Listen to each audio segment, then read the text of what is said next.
दोस्तों, आज का जो हमारा विषय है काफ़ी महत्वपूर्ण करंट अफेयर्स की घटनाओं से है, जो कि आने वाले एग्जाम में काफ़ी महत्वपूर्ण भूमिका निभाएंगी।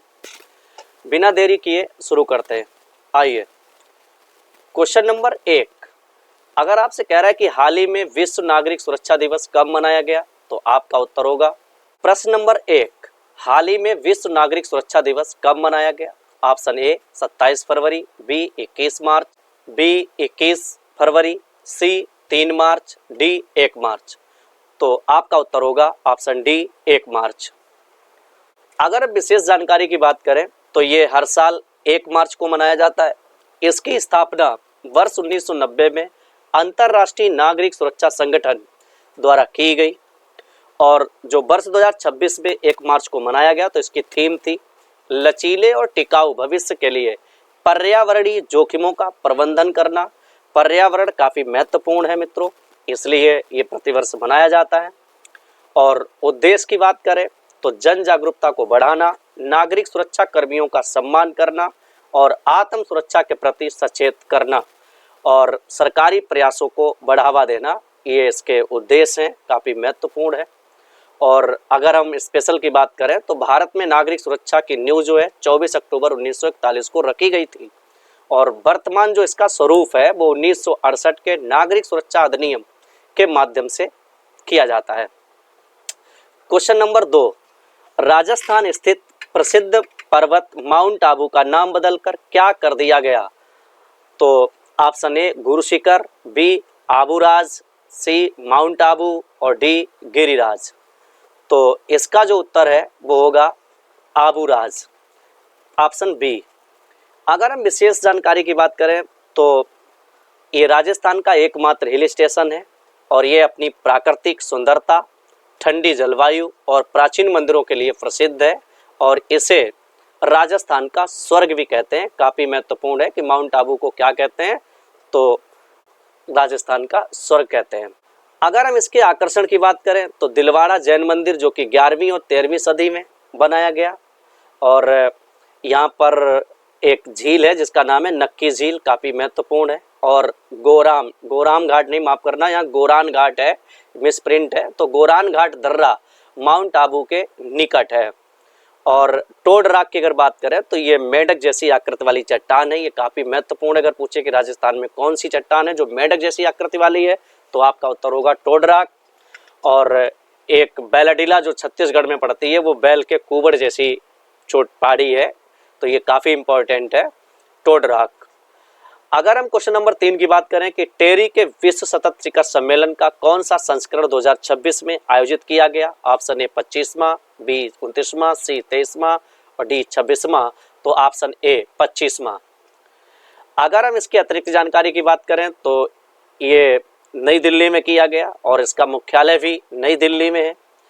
इसका जो उद्देश्य है वो जलवायु परिवर्तन, स्वच्छ ऊर्जा और अपशिष्ट प्रबंधन मोस्ट इम्पोर्टेंट है।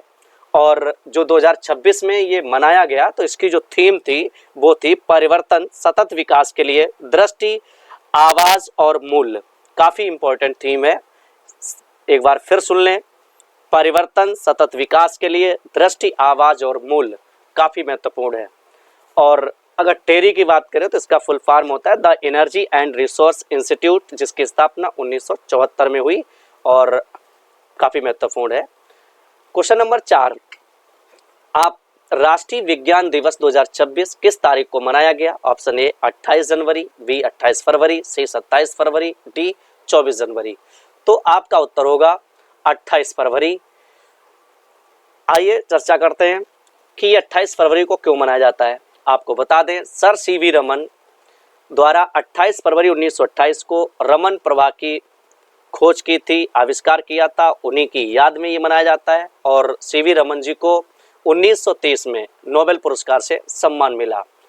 और अगर बात करें, यह दिवस 1987 से मनाया जा रहा है, काफ़ी इम्पोर्टेंट है। और 2026 की जो थीम रही वो विज्ञान में महिलाएं, विकसित भारत को उत्प्रेरित करना, यानी महिलाओं को भी कहीं ना कहीं विज्ञान के क्षेत्र में लाना।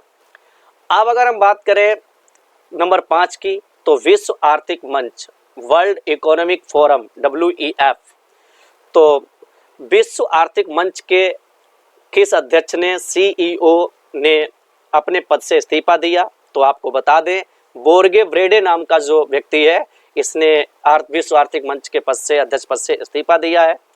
और अगर अतिरिक्त बात करें तो वार्षिक बैठक दावोस स्विट्जरलैंड में होती है। इसकी स्थापना 1971 में हुई।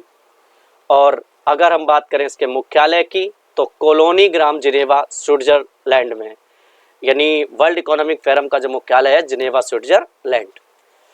नंबर 6 की अगर बात करें कि अंतर्राष्ट्रीय बाजरा महोत्सव, तो अंतर्राष्ट्रीय बाजरा महोत्सव 23 से लेकर 25 जनवरी 2025 को बेंगलुरु कर्नाटक में, यानी आयोजन स्थल जो है बेंगलोर कर्नाटक है।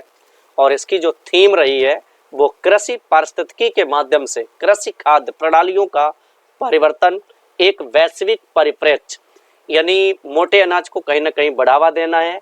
और वर्ष 2023 जो था वो अंतर्राष्ट्रीय बाजरा वर्ष के रूप में मनाया गया, काफी महत्वपूर्ण है। और नंबर 7 की अगर हम बात करें तो south India natural farming summit 2025, south India natural farming summit 2025 का आयोजन 19 से लेकर 21 नवंबर 2025 को, स्थान Codissia trade fair complex, Coimbatore, Tamil Nadu. और इस समिट का जो उद्घाटन किया था वो प्रधानमंत्री नरेंद्र मोदी जी के द्वारा। और अगर इस समिट में सहभागिता की बात करें तो यहाँ 8,000 लिखा है, मिसप्रिंट है, 5,000 से अधिक किसानों और वैज्ञानिकों ने भाग लिया। और इसका जो मूल उद्देश्य है वो भारत को प्राकृतिक खेती का वैश्विक केंद्र बनाना, काफी महत्वपूर्ण है। और थीम की बात करें तो 21वीं सदी की आवश्यकता, विज्ञान समर्थित प्राकृतिक खेती, काफी महत्वपूर्ण है। और अगर नंबर 8 की बात करें तो जलवायु जोखिम सूचकांक 2026, तो जलवायु जोखिम सूचकांक 2026 के जारीकर्ता पूछे तो आपका उत्तर होगा जर्मन वास संस्था, काफी महत्वपूर्ण है। और ये जर्मनी के वान शहर स्थित पर्यावरण एवं विकास संगठन है, काफी महत्वपूर्ण है। और जलवायु परिवर्तन सूचकांक 2026, तो इसका आयोजन अगर बात करें तो ब्राजील में हुआ, जो COP30 के नाम से प्रसिद्ध यानी जाना गया। भारत की रैंक 13 पायदान नीचे यानी 10वें पर पहुंच गई। प्रथम, द्वितीय व तृतीय 3 खाली स्थानों को छोड़ दें तो चौथे स्थान पर डेनमार्क है, जो कि इस लिस्ट में नंबर 1 पर है। और 5वें स्थान पर यूके, यूनाइटेड किंगडम है, जबकि 6ठे स्थान पर मोरक्को है। और अगर आपसे कह रहा है कि जलवायु जोखिम सूचकांक में भारत का कौन सा स्थान है, तो आपका उत्तर होगा 9वां स्थान, काफ़ी महत्वपूर्ण है।